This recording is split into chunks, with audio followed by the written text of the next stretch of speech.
Bitcoin fixes the money. The Beef Initiative fixes the food and nutrition.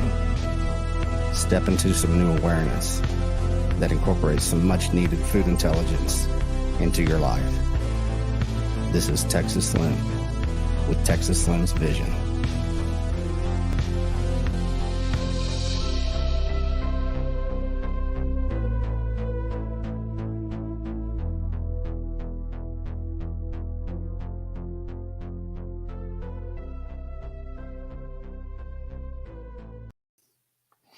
Hey guys, it's Friday. Good morning. For you joining us live, hello, how's it going? Coffee is good. Today we were supposed to have Shishi. Do you guys know Shishi? It's at Shishi, Shishi from Bitcoin Twitter. Shishi actually had to drop a few things and go help out his family this morning, but I need to troll him a little bit. Shishi is a fascinating man. He's great in the regenerative mindset and proof of work. He's a wonderful person to have in this space, and we're going to learn a lot from him whenever we do this broadcast, but it will probably be early next week. Let's shoot for Tuesday. But anyways, today is more of a Texas Slim's maybe a state of affairs. I've got a few announcements that we need to get out, and there's a lot of things coming down the pipe. We're about to pretty much start kicking off our summer here, and one thing that we did in Kerrville is we gathered a lot of people, and at that Kerrville conference I went around and I actually asked everybody their intentionality of why they came to this conference, and everybody had basically the kind of the same answer. They just really wanted to be part of some change that's going on. And that change, I think people are looking at food. The food intelligence narrative has been picking up steam. And by saying that, what we need to do is we need to really get structured with this in a way that people can kind of understand what food intelligence is. A lot of us, even me being close to agriculture and ranching my whole life, I didn't understand the depths of basically the source of the seed of our nutrition and the basically the manipulation and corruption that I'm not saying it's intentional, but it has happened within our food supply, which has had direct effects on our health as a nation. It's okay to take a step back and look at yourself and wonder, why do I feel the way that I feel? What is my consumption model? And, I'll start becoming more and more transparent as we move forward with the Beef Initiative. And as Texas Slim kind of, he gets, he gets his name. It's a cool name. That's what Joe Rogan said. He goes, "Hey, that's a cool name." It wasn't something that was purpose. It is a nickname. It's not a marketing ploy, but it is a brand now that we have to honor and that we have to kind of move forward with. I want Texas Slim and the Beef Initiative to be associated with basically food intelligence in a mission, in a movement right now that is going to save some people's lives, and it's going to harness some happiness and some joy that we're kind of missing out on. I haven't been as upfront with a lot of things and to where I am as a man and as a person and as a father. I'm not a married man. I'm a single man, and that's why I get a lot of this freedom.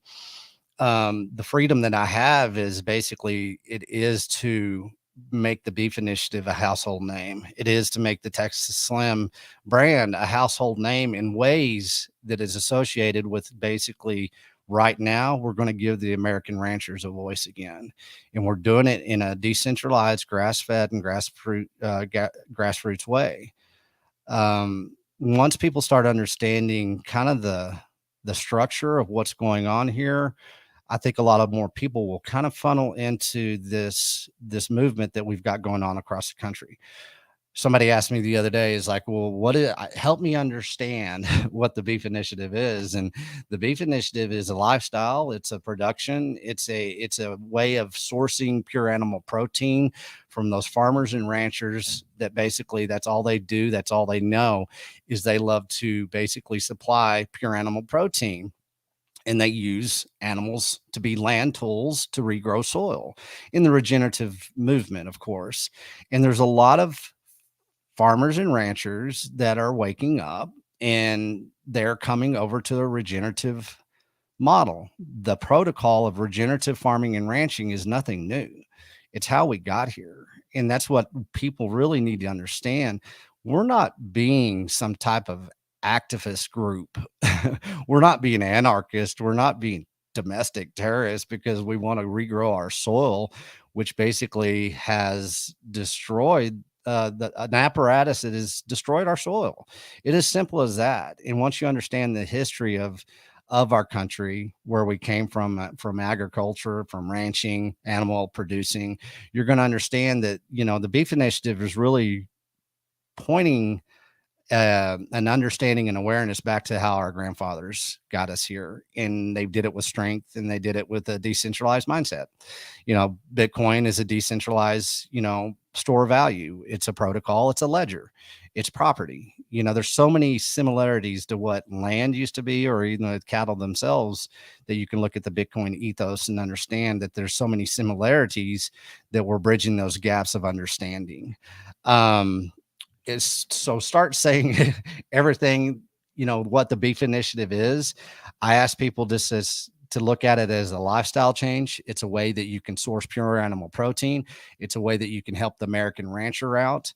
It's a something that we're doing right now is we're starting to advise people in the state of Texas, the Beef Initiative Association, the council advisory group that we put together. We are now actively consulting and advising people in the state of Texas that want to open up microprocessing plants. We're looking at basically the mobile processing industry, what's out there. There's so many different options, and the state of Texas is one of the best places to pull this off. Processing is a huge bottleneck within the delivery of our nutrition. As we all know, there's four major processors in the United States. They're basically a global corporation. Three of them were truly funded and registered in the country of Brazil. Within the last couple of years itself, I believe that industry has collectively probably been fined 250 million since 2018. One company is JBS. I mean, their CEO was imprisoned in Brazil for basically bribing the Brazilian government, bribing the Brazilian president, and then a lot of those lobbyists that work for that company, were caught bribing United States politicians. 85% of your food comes from corrupt industry. It's that simple. They can come after the beef initiative, but all we're doing is speaking the truth. You can go and Google all this. You can use a different search engine besides Google. Google is trapped, and it's just an index. It's nothing more. But anyways, we won't go into that technology stack. But what you need to understand is the way that you get your food is controlled by a corrupt industry. And so let's look at this. The Beef Initiative is a way to decentralize our food supply system, starting with pure animal protein. Pure animal protein is what will allow you to survive, and it allows you to have empowerment. It allows you to have clarity of the brain. It allows you so many different things. And as you see the war on meat picking up steam, what you're truly seeing from the processing centers that have been burnt through the last 2 years, I believe there's 26 now that's on a list that have been fired up, damaged by fire, controlled demolition, whatever you want to say. It doesn't really matter. What matters is how are we moving forward? Well, within the beef initiative in the state of Texas, we're moving forward hyper localized. We're bringing in community, and we're going to build the processing centers that were there just not even 5 decades ago. I came across a farmer and rancher the other day, and he goes, "Do you realize how many processing centers in the state of Texas have been mothballed that are still there?" It's not to say that those units could be leveraged and rebuilt, but it does speak of a pattern in an industry that was existing before the four major processors started taking over the processing industry. IBP, which used to be a very big processing apparatus here in the Midwest, especially Panhandle, Texas, they were bought out by Tyson. Whenever Tyson, a poultry processing industry, dipped their toe into beef processing, that created a lot of issues. Once again, consolidation of our food supply, one world food group. Let's all eat the same type of food. Let's eat the same type of processed food. It makes it very easy for these global corporations to market and to basically spin propaganda and to say that this is the best thing for the planet and it's the best thing for your children, because it's really not. And we know that. We know the statistics. We know the health of this nation is lacking. We know that we're metabolically bankrupt. um you can't hide from facts, and the facts are coming faster and faster. You're starting to have mainstream media kind of catch on to this. I've seen a couple of things on Fox or CNBC or all these major mainstream media stations, or let's look at the American rancher, and they highlight one rancher, and they make it into kind of like, because you look at TV and pop culture right now, they make it look like it's something that it's romantic and everything. Well, the Beef Initiative is not about one rancher. This is the collection of the American rancher coming through the Beef Initiative, having a voice again, and saying we're done. We're done being manipulated. We're done with the corruption, and we've got a protocol that is a vertical integration back into human health. It starts with the soil, it goes to the grass, it goes to the cow or the animal, then it goes to the producer, the processing center, then the supplier, then market access to you and me. That's a vertical integration back into human health being led by the American rancher. Everything I just said, we have proof of work. The Beef Initiative is functioning daily, 24/7, 365 with this proof of work. We know the grass, we know the soil, we know the cows, all the way from the genetics of the cow. We know exactly what that cow has basically been fed, who has stewarded that animal, where it has been processed, how it was processed. There's a lot of different ways to process an animal. We do it humanely. We do it with cutting edge understanding of the cow. And then what we do was we become the supplier. Now that we're the supplier, we have created new market access that is decentralized. It is empowering the American rancher to be a part of this. They are starting to understand, as far as the American rancher themselves and the consumer, kind of collectively in a symbiotic way, that there is a different way to do this. There is a different way to source your animal protein. We can look over our shoulders. We can look at our grandfathers and our ancestors and say, we're going to leverage off you because that's what you want us to do. That's what you're asking us to do. So we have to step up. We have to basically take precedence away from the people that say they have precedence over our lives. And we have to say, we're going to do it our way now. We appreciate you. You keep on doing what you're doing, but we're going to circumvent around you, and we are going to basically become our own food supply. We're going to get back to the source of the seed of who we are. We're going to get some clarity of understanding of our history and what is moving forward with the manipulation of the food industry itself. Right now, you see a lot of different aspects of the food industry being manipulated. One aspect of that is fertilizer shortage. Fertilizer comes out of Ukraine, it comes out of Russia, it comes out of China. There's a lot of aspects to fertilizer that you have to put together, from the chemicals to the ammonia to uric acid. There's so many things that go into fertilizer.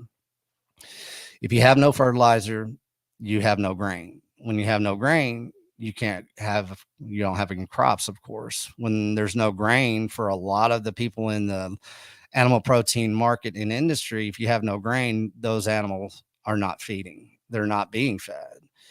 Regenerative, basically, we don't have to worry about that. We have to worry about a little bit as fertilizer. A lot of people do use fertilizer and certain types of compost to grow grass so they can feed larger herds. There's a lot of touch points to regenerative farming and ranching, just like there is a lot of touch points to say, people call it factory farming, monocropping, everything that basically destroyed my grandfather's farm in the 1970s, and us losing our land in the 80s because of the statement Eric Butts made in 1971, 72 is, go big or go home, go monocropping, go fence to fence, or you're going to be out of business as a farmer and rancher. Well, we know where we are now. I saw a farmer the other day, and it's not knocking farmers at all, man. It's not. Everybody does what they have to do, but we have to bring some awareness and some clarity to the situation. A new farmer the other day was happy. They don't have any money. They're leveraged to the till in debt, and they're on a $400,000 tractor, and they're planting a crop. So there is no ownership there. It's a debt laden apparatus in which we function as far as growing our food. It doesn't have to be this way. They say we have to feed the world. Well, you don't feed the world by monocropping. You feed the world by teaching local communities how to understand a regenerative protocol that basically does a vertical integration back into your health. And whenever you can leverage all the skill sets that we have within the beef initiative, from farming and ranching, from processing to market access to distribution to logistics to payment systems, then what do you have? You have something that starts leaning towards sound money, sound health, sound communications for a sound future. That's what the beef initiative is. Um, some announcements that we're going to move forward with today. Today is Friday, as I said before. July 22nd through 24th in Crawford, Colorado, on Rick Ranches. And Jason Rick, a lot of you guys already know who Jason is. Rick Ranches. We're going to have basically a 2-day conference. It's going to be that Friday and Saturday. We're going to have some campsites. We're going to have places to stay. There's a lot of stuff in the North Fork Valley of Colorado that you need to start looking at. You can do some searches right now. Later today, hopefully we'll have the tickets being released, kind of, first stab at our tickets. We're going to sell out of tickets on this conference. And what we're going to try to do is I'm going to start devising a plan on how we can bring that conference to everybody across the world. I've got access to production companies for future endeavors within the beef initiative and Texas Slim and everything that we're going to try to orchestrate this year in 2022. By the end of this year, 2022, we hope to be somewhat of a household name, the Beef Initiative, in everybody that is involved with the Beef Initiative. It's just not Texas Slim. There's a collection of people that are getting together to make this happen this year. What I like to do in the very beginning, I think it was back in September of last year, I said, I'm going to go across this country and I'm going to shake ranchers' hands and I'm going to tell them thank you. And I'm going to ask them to please teach me more, educate me. Let me give you some respect for the respect that is deserved. So hopefully by maybe around June, I've got to pull off some stunts here. I've got to get some funding. But what I would like to do is go across the country and starting sometime in June and go across the United States and start meeting these ranchers and shaking their hands and asking them how we can help them. The Beef Initiative and everybody out there that is listening to this, that is tuned in, that has pointed their compass towards this vertical integration back into human health. I want them to have a voice. And the best way to do that is to put the boots on the ground and to go hit this country and show people what's going on out there, not make it overly produced. This will be kind of I hate to use this word, I'll get in trouble, guerrilla filming. I remember the days of, Jackass and the movie, the Slacker with Richard Linkletter. There's a lot of ways you can go out there and do a production. Well, we got a YouTube channel now. It's not the best, but it's up and running. We've got our producer behind the scenes right now, Logan. He's doing a great job. We've got a team of people that are going to help out do this. I don't mind sleeping in my truck. I don't mind camping out. And so what I'm going to try to do is get out to this country and start shaking some hands and kind of put my money where my mouth is, because a lot of people telling me I can't do this. And so when somebody tells me I can't do it, you just made a mistake. I pretty much finished what I start. And if you know me dearly, you know me for a long time, you don't question me. And that's something that, I'm proud of in a good way, in a holistic way, in an honest and truthful way with a lot of humility. Way I was raised, you finish what you start. So here we go. So if we sell a lot of tickets, what we're going to try to do is live stream this event. I'm going to ask for help. I haven't asked for a lot of help up to now, but what I'm going to do is I'm going to build ways that people can contribute and we can make this happen. In time we end up in Colorado, Crawford, Colorado on July 22nd through 24th, we're going to have the world's attention and we're going to have speakers there. Right now, we've got some great speakers, and I'm going to give Twitter handles. So everything's going to have an @ to it. So let's start off with at Econo Alchemist. He's going to be a speaker. You want to talk about privacy, security, and some mining? You're going to go to Econo. We're going to have two wonderful ladies that have really kind of stepped up their game in the Bitcoin space, and they do something called Plan B. Plan B, what is that? Well, go check him out. We've got Katie the Russian, and we've got Jessica at Plan B in Twitter. So do a search there. I believe it's at Katie the Russian and then at Jessica. I apologize, but if you just do a general search, they are going to be on a panel, and we're going to bring some stuff about home birthing, homeschooling, uh, second passport. If you don't have a second passport is is as important as knowing your rancher. So we're going to bring that discussion into the panel. We're going to have a lot of really based families that are, their parents that are just maybe new parents or some experienced parents that have had, have to go through a couple of decades of this, of what we're facing right now. So we're going to have a fantastic panel. We're going to have two young guys. You guys know at Solosa or Solazzo, sorry, and at Clemenza.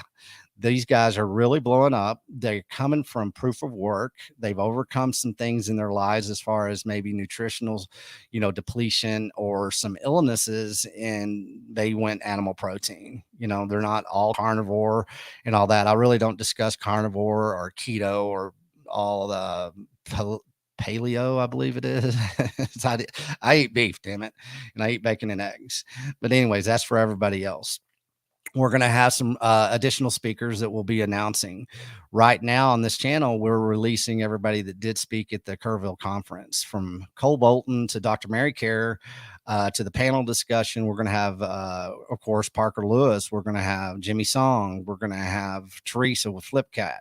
We're going to have Michael with Oshi. We already had Mary. We have a couple of interviews that happened at the end of the conference that we're going to start releasing. We'll be releasing these segments of the conference weekly, and just pay attention, come along, because all this is the roadmap to Colorado. And once we get done with Colorado, and I just confirmed this morning, I got an email about 5 minutes ago. We will be having a conference in Bluffton, Georgia at White Oak Pastures. Will Harris and his team have agreed to partner up with the Beef Initiative, and we will have a conference there. And it is confirmed that Adam Curry will be one of the headline speakers in Bluffton, Georgia. That's a long ways away. What we have to do first, and the biggest thing to do to really understand, is you need to come to Crawford, Colorado. You need to be a part of this conference that we're going to have in Crawford, Colorado at Jason Rick's Ranch. Jason, as a lot of you know, is a first generational rancher. He's an ex-Marine. He's a ex coal miner. He's got proof of work his whole life. He's one of the best guys I've met in a long time. Two of the best people, and this is not discounting everybody else, but I got to highlight the ranchers. Two of the best people I've met, three of the best people I've met, are the producers now that I use: Cole Bolton, Justin Trammell here in the Panhandle, and Jason Rick in Colorado. You want to talk about having peace of mind, and I have no anxiety about food these days. I have no worries. This is a lifestyle, people. You need to point your compass this direction, and you need to help us crowdsource this open source collection of information that's going to help people, and it's going to save lives, and it's going to help save some ranches. And so whenever we can all collectively understand what is going on here, quit trying to label the Beef Initiative. The Beef Initiative is you. You are this. This is what this is about. This is decentralized collection of like-minded people that are making a change. This is grassroots, grass-fed. This is not Amazon. This is not Target. This is not Walmart. This is not Butcher Box. This is not Whole Foods. And you will know a protocol that basically is feeding your mind and your body and your spirit. That goes for your children too. Don't forget about the bone broth challenge that we're doing right now with Cole Bolton and Mary Care. Go to beefinitiative.com. You can sign up for the bone broth challenge. I don't like to call it a fast. I like to call it a cleanse. I've been doing them since I was in my 20s. I wrote a piece the other day. It was a really short piece, but one of the first times I'd done a fast before, a cleanse before, but I rode a motorcycle across Thailand once, and I'd met a lot of fascinating people, and I did a fast cleanse over in Thailand. And the talk about every time I've ever, that one I believe was 7 or 10 days, I can't remember, but every time I've ever done a cleanse in my life, the first time you go into one, yeah, you're going to be nervous. You're going to have anxiety because you don't understand that your body can survive. We need water, but we can go without food for a while. And whenever you go without food, you're giving your body a break, man. Think about that 24/7. You're making your GI tract basically work overtime. The more processed food that you put through that GI tract, through your whole system, you're making it run on a high rate treadmill, and it gets worn out. When it gets worn out, it doesn't really have time to take care of you, the person, doesn't have time to take care of your mind, body, and spirit. It's basically shoveling coal that you don't even get to benefit from. And what it does, a lot of the processed chemicals, a lot of the processed sludge that we are consuming in our consumption models this day, starting with food, is something that is not good for you anymore. And it's just the truth. And so you eliminate a lot of those fake commodities out of your digestive tract, you're going to think differently. So a bone broth fast or cleanse is basically the best way to get going. So get on that. Don't be afraid. Everybody's going to be doing it. I think we have over 300 people right now that have signed up for it, which is pretty good. We haven't marketed this. We just, it's been word of mouth. So tell everybody about it, sign up for it, and we'll do it together. And if you don't have access to bone broth, just go get some grass-fed bone broth. You can buy it on Amazon. Here we go, Amazon. Kettle Fire is a good one. And then we've got some recipes, and we'll be doing a lot more this week. That's next Friday. So we got a week. And one thing that Mary Care told me the other day, she goes, the best thing you can do before a fast, and it'll help people understand that they won't suffer as much, is fat load. And what she means by that is animal fat. So if you got a lot of grass-fed beef that you want to just kind of enjoy the night before or even the day of the fast, because we'll probably start in the afternoon, it's the best time to start a fast. You can load up all day and all the fatty meat that you want, and that will carry you over. And then when you can have coffee, put some great butter in your coffee, ghee. There's a lot of things that you'll understand after that 48 hours. You're going to be thinking differently.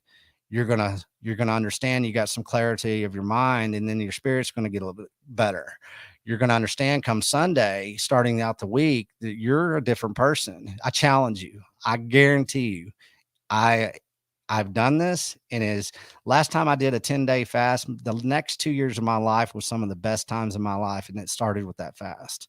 So I'm done doing that. I'm not a nutritionist. I'm not a dietitian. I'm not a health nut. I'm just a small town Texas boy that's had a fortunate life and likes adventure and meeting wonderful people as everybody that's coming along so far within the Beef Initiative. One thing that I will be doing also, I'll be going down to Austin and Central Texas at the end of May, around May 20th. If you guys are going to be down in Austin, Texas, we're going to be doing some filming down there, and we're going to be doing some filming for the Beef Initiative, and we're going to be doing some filming with Cole Bolton, K&C Cattle. We're going to be making some announcements, and it's going to have to do with this: being able to obtain cattle, being able to process cattle, being able to have market access to where you don't even have to watch TV anymore. You don't have to go to the supermarket. So those 4 touch points is what you really need to kind of point your compass to. Follow along. I promise I will give you the content. I will give you the information. I'll be doing a lot more of these broadcasts because it's the most effective way for me. It'll get people coming into the YouTube channel. Whenever we start migrating over podcasting 2.0, this will be a gradual process. That's where we are going. We are going to develop a lightning node. I'm doing some talks right now with some people in the industry of getting some nodes built. We're looking at the Bitcoin payment processing. That's always going to be evolving. We're in a transformation. Within transformation, there becomes adoption. There's so much that's happening right now that we cannot high time preference anything that's going on this year. This is a step-by-step process. And it's a step-by-step process doing the vertical integration into our human health again. And we're using decentralized protocol. We're using decentralized communications as much as possible. And we're using decentralized food systems that we're building and innovating right now. And you're part of this. So be a part of it. Come join us. Come be a part of everything that we're doing. You don't have to ask permission to do what we're doing. And we're going to put our foot down and we're going to start demanding that we have good animal protein in our lives again. And we're going to do it with authority. So don't be afraid. Don't rent seek into this. Don't be a fanboy or a fangirl. Come prepared, and we can all make this happen, and we can do it together.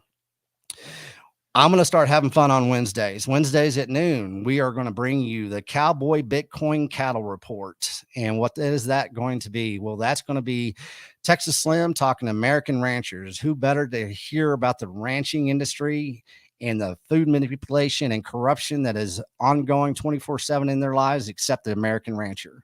So get prepared. These are going to be fun. We're going to start off with some of the ranchers that are already in the beef initiative.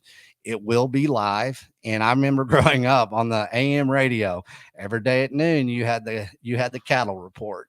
Came from the stockyards, and we had big stockyards in Amarillo, Texas. So it's pretty fascinating. So I'll try to see if I can get my voice and my delivery of articulation kind of up to the old cattle report of days gone by. I've got some practice to do, but this is going to be kind of a fun game that actually probably evolves into something that'll be pretty effective for us. And we can really turn off the noise of everything that the mainstream media brings to everybody, and everybody loves to parrot every day. We're going to tune those guys out. We are the distraction.